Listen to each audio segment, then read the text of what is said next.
Consistency అంటే daily post చేయడం కాదు, మనం మన ఆడియన్స్కి ఒక స్ట్రాటజీ ప్రకారం పోస్ట్ చేస్తున్నామని ఇచ్చే hint. For example, easy strategy, mid range strategy, hard strategy అని ఉంటుంది.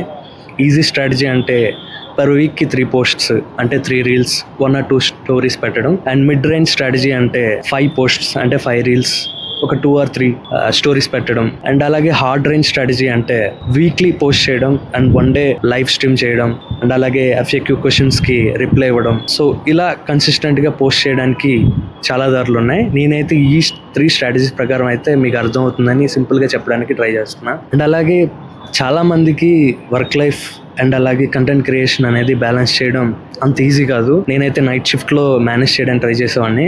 స్టార్టింగ్లో కన్సిస్టెన్సీ మెయింటైన్ చేయడానికి ఆ రోజే షూట్ చేసి ఆ రోజే పోస్ట్ చేయడానికి ట్రై చేసేవాడిని.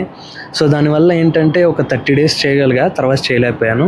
So majority of the people కన్సిస్టెంట్గా పోస్ట్ చేయడానికి ఈ స్ట్రాటజీ ఫాలో అవుతుంటారు. ఇలా ఈజీ స్ట్రాటజీ అని, మిడ్ రేంజ్ స్ట్రాటజీ అని, హార్డ్ రేంజ్ స్ట్రాటజీ అని. ఫర్ ఎగ్జాంపుల్, నేను నా ఫ్రెండ్ ఒక షాప్కి వెళ్ళాం చాయ్ తాగడానికి. సో సండే ఆ రోజు షాప్ ఓపెన్ చేయలేదు. సో పక్కన ఉన్న కాఫీ షాప్కి వెళ్ళాం, కాఫీ ట్రై చేద్దామని. నచ్చింది. 2 or 3 days ట్రై చేసాం, తర్వాత తీయలేదు.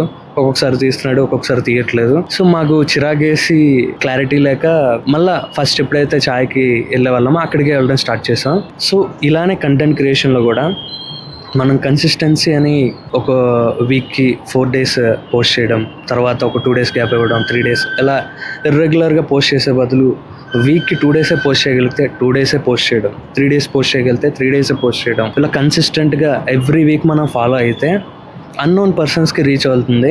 సో మనకి తెలిసిన వాళ్ళు ఏం చేస్తారంటే మనోడే కదా అని లైక్ కొట్టి స్క్రిప్ట్ కొట్టేస్తారు. కానీ అన్నోన్ పర్సన్స్ మనం చెప్పే కంటెంట్ రిలేట్ అయితే మనకి స్కోప్ ఉంటుంది గ్రో అవ్వడానికి. సో అండ్ ఒక ప్రో టిప్ వచ్చేసి, స్టోరీస్ చాలామంది నాలాగా చిన్న క్రియేటర్స్ వేరే వాళ్ళ స్టోరీస్ పెడతారు. సో వేరే కంటెంట్ క్రియేటర్స్ పెట్టేది నచ్చితే పెట్టడంలో తప్పలేదు, కానీ మూవీస్ ఇలా చాలా పెడతారు. సో దానివల్ల మనకేం యూజ్ ఉండదు. అదే మన పర్సనల్ లైఫ్లో జరిగే కామెడీ కానీ, రెగ్యులర్గా మనం తిరిగి వెళ్ళే దగ్గర మన ఫ్రెండ్స్తో చేసే చిట్ చాట్స్, ఫన్స్ ఏవైనా పర్లేదు పెట్టచ్చు అనుకుంటే పెడితే, సో ఆడియన్స్కి ఇంటరాక్షన్ ఎక్కువ అవుతుంది. వాళ్ళు నవ్వడం కానీ, రిప్లై ఇవ్వడం కానీ చేయడం వల్ల మనకి ఎంగేజ్మెంట్ పెరుగుతుంది. సో మన ప్రొఫైల్ గ్రో అవుతుంది. అలాగే ప్రొఫైల్ విజిట్స్ కూడా జరుగుతాయి. ఫర్ ఎగ్జాంపుల్, నేను ఫస్ట్ టైం స్టార్బక్స్లో కాఫీ తాగడానికి వెళ్ళాను. సో అది ఎలా పోస్ట్ చేశానంటే, ఫస్ట్ టైం సక్సెస్ఫుల్గా నోరు కాల్చుకున్నా అని స్టోరీ పెట్టా. సో అది ఫన్నీగా ఉండడం వల్ల ఎక్కడ తాగావు, ప్రైజ్ అంతా, ఇలా చాలామంది రిప్లైస్ ఇవ్వడం, కొంతమంది నవ్వడం, దీనివల్ల నా స్టోరీకి ఎంగేజ్మెంట్ అనేది వచ్చింది. సో ఇలా మనం డైలీ ట్రై చేస్తే కొత్తగా ఏదైనా చెప్పడానికి, కొంతమంది క్వాట్స్ రాస్తారు, కొంతమంది కొటేషన్స్ రూపంలో వీడియోస్ పెడుతుంటారు స్టోరీస్లో. సో దీనివల్ల ఆడియన్స్కి మనకి ఇంటరాక్షన్ ఎక్కువ అవుతుంది. సో ఈజీగా గ్రో అవ్వడానికి ఛాన్సెస్ ఎక్కువ ఉంటాయి. సో ఇది నాకు తెలిసిన ప్రో టిప్. మీకు ఇంకేమైనా ప్రో టిప్స్ తెలిస్తే కామెంట్స్లో చెప్పండి. మళ్ళీ వచ్చే వారం కలుద్దాం. అది భయ్యా ఈ వారం ముచ్చట్లు.